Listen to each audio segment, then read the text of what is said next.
పాకీజా ముందు 3 రోజులు, 4 రోజులు ఫ్లాప్ టాక్ వచ్చేసింది. అంటే చాలా కష్టపడి తీశాడు ఆయన. నిజం చెప్పాలంటే సినిమా వరకు. మీనా కుమార్‌తో విభేదాల వల్ల, విడాకుల వల్ల ఆయన ఫినిష్ చేయలేకపోయాడు. దానికి ఆవిడని బతిమాలి తెచ్చుకోవడానికి 14 సంవత్సరాలు పట్టింది ఆవిడ కన్విన్స్ అవ్వటానికి. ఆవిడ ఎందుకు కన్విన్స్ అయిందంటే కళాకారిణి కాబట్టి, అలా ఆ సినిమా మంచిది కాబట్టి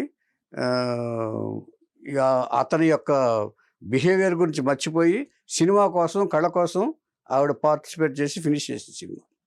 సినిమా చేసిన తర్వాత సరే ఆ మద్యం కల్తీ సారా వాళ్ళు సప్లై చేయబట్టి దాంతో లివర్ సిరోసిస్ అనే వ్యాధి వచ్చి చనిపోయింది.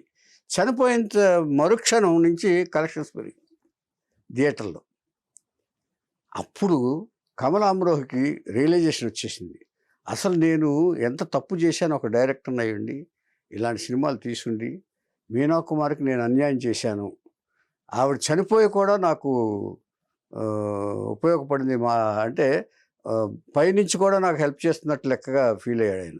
ఒక దేవతలాగా వచ్చేస్తుందని చెప్పి. అప్పుడు ఏం చేశాడంటే తను ఇదైపోయిన తర్వాత అంటే తనని బయటపడేసింది. ఒక రకంగా చెప్పాలంటే ఆవిడ చావు ఈ సినిమాకి సక్సెస్కి దారి తీసిన తర్వాత పశ్చాత్తాపంతో నలిగిపోయాడు ఆయన.